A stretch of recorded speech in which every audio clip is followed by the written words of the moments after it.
की अतिशय कमी कालावधीमध्ये गेल्या 2 दिवसापूर्वी आम्ही मेसेज केला आणि आज एवढ्या मोठ्या संख्येने सगळे कार्यकर्ते आले तर ह्या गानसम्राज्ञी लता मंगेशकर नाट्यगृहामध्ये तुम्ही बघताय की प्रचंड मोठ्या प्रमाणात लोक या ठिकाणी जमा झाली आहे। जागा बसायला नव्हती म्हणून लोक खाली बसले होते, बाहेर जागा होती त्या ठिकाणी लोक उभी होती। म्हणजे महायुतीच्या उमेदवाराविषयी किंवा महायुतीविषयी एवढी लोकांना आस्था आहे आणि लोक वाट बघत आहेत की पंतप्रधान आदरणीय नरेंद्र मोदी साहेबांना आम्ही तिसऱ्यांदा पंतप्रधानपदी बघायची आमची जी इच्छा आहे ती इच्छा कधी पूर्ण होईल आणि त्या माध्यमातून एवढ्या मोठ्या संख्येने लोक या ठिकाणी आले। लोक तर आले पण मीरा भाईंदर शहरामध्ये पहिल्यांदा असं झालं की मंचावर एवढ्या सगळ्या पक्षाचे सगळे प्रमुख नेते उपस्थित होते।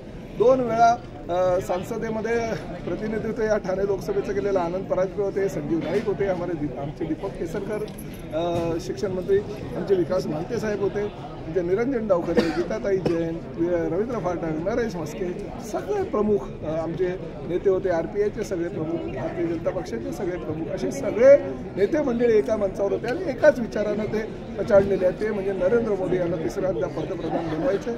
आमचा पक्ष हा म्हणजे महायुती, आमचा उमेदवार म्हणजे नरेंद्र मोदी। या माध्यमातून आम्ही सगळे कामाला लागलेलो आहे आणि मोदी साहेबांनी त्यांचे डुप्लिकेट आमचे विकास महाते साहेबांना सुद्धा या ठिकाणी लोक बरोबर काम करतायत की नाही, प्रताप सरनाईक बरोबर काम करतो की नाही ते बघायला पाठवलं आहे। नाही काम करत असेल तर कान पकडायचा म्हणून त्यांनी सांगितलेलं आहे। त्यामुळे ज्या पद्धतीनं तुम्हाला अपेक्षित असलेली मार्जिन आहे, गेल्या निवडणुकीला 4,10,000चं होतं, या निवडणुकीला ती मार्जिन आम्हाला 5 लाखापर्यंत घेऊन जायचं आणि त्या माध्यमातून सगळे कार्यकर्ते कामाला लागले।